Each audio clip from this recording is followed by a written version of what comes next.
దేవుని పరిశుద్ధమైన ఘనమైన నామానికి మహిమ కలుగును గాక. మన ప్రభువును రక్షకుడైన యేసుక్రీస్తు వారి ప్రశస్తమైన నామంలో మీ అందరికీ నా ప్రేమ వందనాలు తెలియచేస్తూ ఉన్నాను. ఈ దినము యేసుక్రీస్తు ప్రభుల వారి యొక్క ఆఖరి శిష్యుడైనటువంటి 12వ శిష్యుడిగా పిలువబడిన ఆఖరి వాడైనటువంటి ఇస్కరియోతు యూదా లేదా యూదా ఇస్కరియోతు. ఈ పేరుకు అర్థం praise or let God be praised.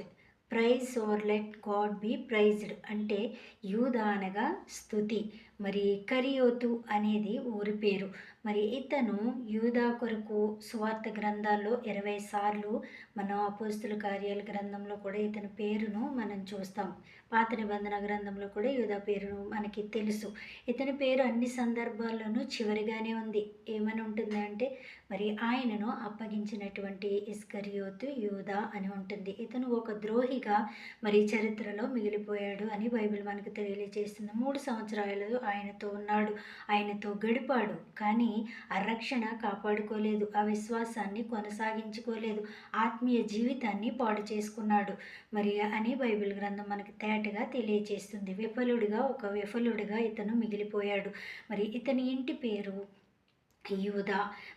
కరియోతు అనేది ఊరి పేరు. యెరూషలేముకు దక్షిణాన 23 కిలోమీటర్ల దూరంలో ఇశ్రాయేలు దేశపు యూదయ రాష్ట్రంలోని వాడు ఇతనొక్కడే ఆ రాష్ట్రానికి చెందినవాడిగా చరిత్ర మనకి తెలియజేస్తుంది. కానీ ఇతని పేరుకు విరుద్ధమైన జీవితం ఇతను జీవించాడు. ఒక దొంగగా మిగిలిపోయాడు. క్రీస్తు ప్రభుని అప్పగించి ప్రేమించినట్టుగా ఉండి క్రీస్తు ప్రభును బానిసలాగా, ఒక బానిసను ఎలా అయితే అప్పగించేవారో ఆ రోజుల్లో అలాగూ యేసుప్రభు వారిని డబ్బు కోసం అప్పగించినట్లుగా మనం చూస్తాం.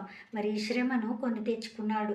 అభ్యంతరం ఎవరి వల్ల వస్తుందో వారికి శ్రమ అని ప్రభువారు చెప్పారు. అట్టి రీతిగానే ఇతను ఎంతో దుర్భరమైన చావును చనిపోయాడు అని మనకి తెలుస్తుంది. ఇతను దురాశాపరుడు, స్నేహద్రోహి. యూదా ఇస్కరియోతు కేవలం ధనం కోసం ప్రభుని వెంబడించాడు, నమ్మక ద్రోహం చేశాడు. ఆయనను అప్పగించి వెళ్ళి ఆ తర్వాత పశ్చాత్తాప పడ్డా ఇక లాభము లేకపోయింది. ఆ నాణేలు తీసుకెళ్ళి దేవాలయంలో విసిరికొట్టి పడవేశాడు అని బైబిల్ గ్రంథంలో వ్రాయబడి ఉంది. పడవేసి ఉరి పెట్టుకొని చనిపోయాడు. ఎంత దుర్భరమైన జీవితం! క్రీస్తు ప్రభుతో ఉంటూనే అనేకమైన చెడ్డ పనులకు ఇది ఒక సూచనగా కనబడుతూ ఉంది. ప్రభువును నమ్మిన మనము ఈతని జీవితం ద్వారా అలాగూ ఉండకూడదని ఆత్మదేవుడు కోరుకుంటూ ఉన్నాడు. ఈ దురాశ అనేది వ్యర్థమని